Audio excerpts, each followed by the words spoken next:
Welcome to Heartline Stories. Tonight we bring you a tale filled with heartbreak, courage, and unexpected twists. What happens when a young mother, cast aside by her own family, meets a stranger who changes everything? How does one moment of kindness ignite a spark that transforms a life? Stay with us as we unfold this gripping story of loss, hope, and resilience. Let us know where you're watching from, and don't forget to like and subscribe. Your support keeps these stories alive. Alyssa was only 19 when she became a mother. Her baby boy, Jason, had the sweetest smile, and Alyssa loved him more than anything in the world. But her parents didn't feel the same way. They were angry that Alyssa had a baby so young. They said she had brought shame to the family and kicked her out of their house. Alyssa felt scared and lost. She had nowhere to go and no money to buy food or diapers for Jason. She walked the streets, holding her baby close to keep him warm. She tried asking people for help, but most of them ignored her. Some even looked at her like she was trouble. One rainy evening, Alyssa found an old bench in a park. She sat there hugging Jason tightly, hoping the rain would stop.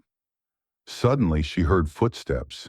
An old woman wearing a faded blue coat and carrying an umbrella stood in front of her. "Why are you sitting here in the rain with the baby?" the woman asked gently. Her name was Dolores. Alyssa's eyes filled with tears as she told Dolores everything. How her parents had kicked her out, how she had nowhere to go, and how she was worried about Jason. Dolores listened carefully, then said, "You don't have to be alone. Come with me." Alyssa hesitated. She didn't know Dolores, but something about the woman's kind eyes made her feel safe. She followed Dolores to her little house at the edge of town. It was small but cozy, with warm lights and the smell of freshly baked bread. Dolores gave Alyssa and Jason dry clothes and made them a hot meal. For the first time in days, Alyssa felt warm and full, but she couldn't stop worrying. "I don't want to be a burden," Alyssa said softly. "You're not a burden," Dolores replied.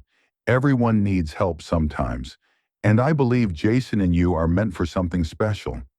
Alyssa stayed with Dolores for a few days. She helped clean the house and learned how to bake bread.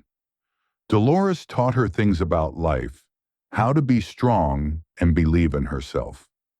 One day, Dolores told Alyssa, "I have a surprise for you. Follow me." She led Alyssa to a small room at the back of the house.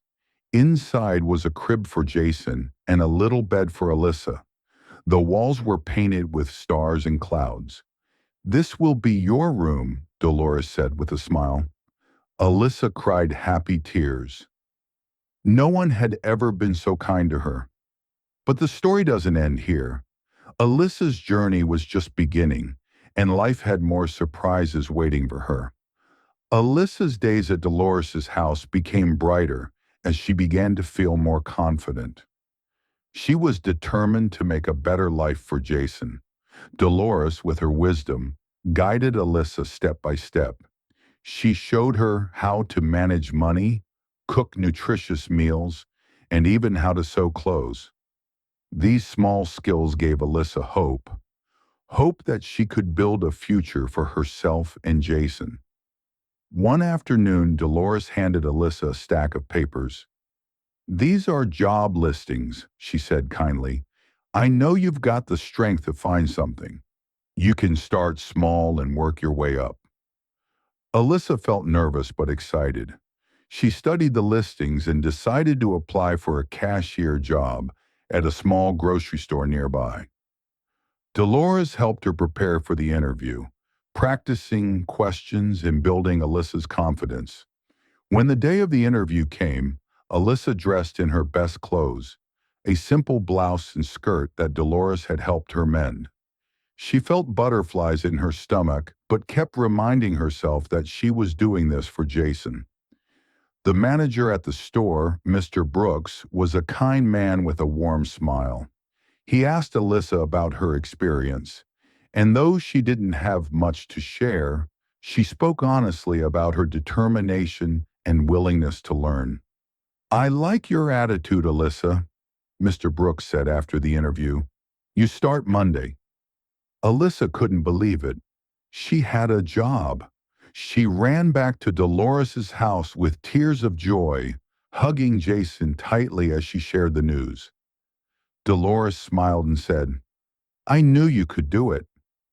As the weeks went by, Alyssa settled into her job. She worked hard, and her co-workers admired her determination. She even started saving money little by little. With Dolores's help, Alyssa learned to be proud of herself. But life wasn't done challenging Alyssa. One evening, as she returned home, she noticed a familiar face standing at the edge of the park. It was her younger brother, Alex. He looked pale and worried. "Alyssa," he called out, his voice shaky. "I need to talk to you." Alyssa felt her heart race. It had been months since she'd seen anyone from her family. What did Alex want? She held Jason close and approached him cautiously. Alyssa's heart pounded as she stood face to face with her younger brother. Memories of her family flashed through her mind. Good moments, painful moments, and the final one where they turned her away. She clutched Jason closer, her protective instincts on high alert. "Alex," Alyssa said cautiously, "what are you doing here?" Alex shuffled his feet nervously and avoided her gaze. I I had to find you. Things aren't the same at home since you left." He paused, glancing at Jason. His eyes softened as he looked at the baby. "He's grown so much. What's his name?" "Jason," Alyssa replied, her voice firm but not unkind. She couldn't read Alex's intentions yet. "What do you want, Alex?" Alex took a deep breath. "Mom and Dad, they've been struggling. They won't admit it, but they miss you. They don't say it out loud, but I can tell they regret what they did." Alyssa felt a wave of conflicting emotions, anger, sadness, and a flicker of hope. Could her parents really regret their actions? Or was this just another way to hurt her? "I'm not coming back, Alex," Alyssa said, her voice trembling but determined. "Not after what they did to me and Jason." "I know," Alex said quickly. "I'm not here to make you go back. I just, I wanted to say I'm sorry. I should have stood up for you back then. I didn't, and it wasn't right." Alyssa stared at him, unsure what to say. She had longed to hear those words, but they didn't erase the pain she had been through. "Thank you," she said softly, still guarded. "But what do you really want, Alex? Why come here now?" Alex hesitated again, then finally blurted out, "I need your help. Things at home are falling apart. Dad's business is failing, and they're drowning in debt. Mom's health isn't good either. They don't have anyone else to turn to." Alyssa's chest tightened. She wanted to scream, "They had me, and they threw me away." But instead, she took a deep breath and looked at Jason, who was now dozing peacefully in her arms. She had built a new life, a fragile but hopeful one, and the thought of getting tangled back into her parents' mess terrified her. Dolores's voice echoed in her mind. "You're stronger than you think, Alyssa, but strength doesn't mean carrying every burden alone." "I don't know if I can help," Alyssa said finally, "but I'll think about it." Alex nodded, looking both relieved and ashamed. "Thank you, and I'm really proud of you, Alyssa. You're stronger than any of us ever gave you credit for." With that, Alex turned and walked away, leaving Alyssa with a storm of thoughts. She didn't know what to do. Should she risk everything she'd built to help the people who had hurt her the most? Or should she focus on her new life with Jason and Dolores? The answer wasn't clear, but Alyssa knew one thing. Her journey was far from over, and the choices she made next could change everything. Alyssa spent the night in deep thought, her emotions swirling like a storm.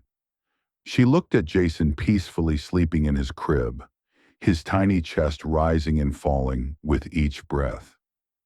The life she had built with Dolores's help was precious, fragile but full of promise. Could she risk it all for a family that had once turned their backs on her? The next morning, as sunlight streamed through the small window of her room, Alyssa decided she needed advice. Dolores was in the kitchen, humming softly as she kneaded dough for bread. Alyssa sat down at the table, her hands fidgeting nervously. "Dolores," she began, "my brother Alex came to see me yesterday." Dolores paused and looked up, concern etched on her face. "What did he say?" Alyssa explained everything, her family's struggles, Alex's apology, and his plea for help. Dolores listened quietly, her wise eyes never leaving Alyssa. "What do you think I should do?" Alyssa asked, her voice almost a whisper. Dolores wiped her hands on her apron and sat across from Alyssa. "It's not an easy decision," she said gently. "Your family hurt you deeply, and it's natural to want to protect yourself and Jason. But forgiveness doesn't mean forgetting. It's about deciding how much space you want them to have in your life." Alyssa nodded, the weight of the decision pressing on her. Dolores continued, "You have to ask yourself, can you help them without losing what you've worked so hard to build? And if you choose to help, what boundaries will you set?" Alyssa thought about Dolores's words all day. That evening, as she rocked Jason to sleep, an idea began to form in her mind. She didn't want to go back to the life she had left behind, but maybe there was a way to offer help without stepping too far back into the past. The next day, Alyssa went to the grocery store early, hoping to catch Mr. Brooks before her shift started. She found him stocking shelves and approached hesitantly. "Mr. Brooks, can I ask you something?" she said. He looked up and smiled. "Of course, Alyssa. What's on your mind?" She explained her family's situation, leaving out the painful details but sharing enough for him to understand. "Do you know of any organizations or charities that could help them?" she asked. Mr. Brooks nodded thoughtfully. "There's a community center downtown that offers support for families in crisis," he said. "I could give you their contact information." Alyssa felt a small spark of relief. Maybe this could be a way to help without putting herself and Jason in harm's way. She thanked Mr. Brooks and made a plan to visit the community center after her shift. But as Alyssa prepared to take this step, she couldn't shake the feeling that her family's troubles were tied to something deeper, something she didn't fully understand yet. And as Alex's words echoed in her mind, she realized that their visit might not have been just about asking for help. It felt like the beginning of something bigger, something she couldn't quite put her finger on. After her shift at the grocery store, Alyssa made her way to the community center, with Jason bundled tightly in her arms. The building was old but welcoming, with colorful murals on the walls and smiling volunteers greeting visitors. Alyssa felt a mixture of hope and anxiety as she stepped inside. At the front desk, a cheerful woman named Linda asked how she could help. Alyssa explained her situation carefully, trying to balance honesty with the need for privacy. She mentioned her parents' financial troubles and their health issues, leaving out the painful details of their rejection. Linda nodded thoughtfully as she took notes. "We do have resources that might help," she said. "We can connect your family with financial counseling, medical support, and even programs to help them rebuild stability." Alyssa felt a small surge of relief. This was exactly the kind of assistance her parents needed. Linda handed her a list of services and organizations to share with her family. As Alyssa left the center, she noticed a flyer pinned to a bulletin board near the entrance. It was for a free parenting workshop, focusing on building strong relationships and creating stable environments for children. Something about the flyer caught her attention, and she tore off one of the tabs with the workshop details. Back at Dolores's house, Alyssa shared everything with Dolores, including the information she had gathered and her plan to give the list to Alex the next time she saw him. Dolores listened carefully and smiled warmly. "You've come so far, Alyssa," she said. "I'm proud of you for wanting to help, even after all you've been through." The next day, Alyssa waited at the park where she had seen Alex before, hoping he might return. She didn't have to wait long. Alex appeared, looking just as nervous as the first time. "I found some resources that might help Mom and Dad," Alyssa said, handing him the paper. "They'll need to make the effort themselves, though. I can't do this for them." Alex nodded, his expression a mix of gratitude and guilt. "Thank you, Alyssa. I'll make sure they get this." As Alex walked away, Alyssa felt a sense of closure, but also a lingering unease. She had done what she could to help without sacrificing the life she was building for Jason and herself. Yet deep down, she couldn't shake the feeling that her family's troubles weren't just about money or health. Alyssa decided to attend the parenting workshop she had seen on the flyer. She knew she still had much to learn about being a mother, and she wanted to be the best she could be for Jason.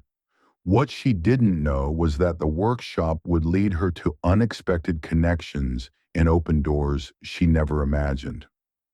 Alyssa sat quietly in the small workshop room, her hands folded in her lap as the speaker began to talk about resilience, love, and the challenges of being a parent. As she looked around the room, she saw faces of all kinds, people who, like her, had faced struggles but were determined to move forward. One woman sitting next to Alyssa struck up a conversation during a break. Her name was Clara, and she was a single mother too. The two quickly bonded, sharing their experiences and finding strength in each other's stories. Clara even mentioned a local business that was hiring and encouraged Alyssa to apply. Alyssa realized that these new connections were not just about practical help, they were about hope, community, and moving forward. Meanwhile, back at Dolores's house, Alyssa had a quiet moment to reflect. She looked at Jason, who now toddled around with unstoppable curiosity, and she smiled. Every choice, every step she had taken was for him. While she had offered her family the help they needed to stand on their own, Alyssa had found a new family in Dolores and now Clara, people who accepted her without conditions. The parenting workshop became a turning point for Alyssa. She began to explore opportunities not only to improve her life, but to help others as well. She discovered a passion for guiding young mothers like herself, eventually leading her to become a mentor at the very community center she had once visited for help. Years later, Alyssa stood on a stage, speaking to a crowd of young parents at a similar workshop. She shared her story, the hardships, the rejection, the kindness she'd found in Dolores, and the courage to build her own path. In the front row sat Dolores, now elderly but still as warm and encouraging as ever, and Clara, who had become one of Alyssa's closest friends. As Alyssa finished her speech, Jason, now a bright-eyed boy with a mischievous grin, ran up to hug her.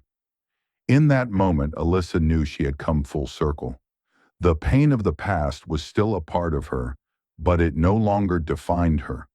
She had built a life of love, strength, and purpose, a life worth celebrating. The story of Alyssa's journey was not just hers. It was a reminder that even in the face of rejection and a struggle, kindness and perseverance could light the way forward. And so Alyssa's story came to a close, not as an ending, but as the beginning of a life filled with hope and possibility.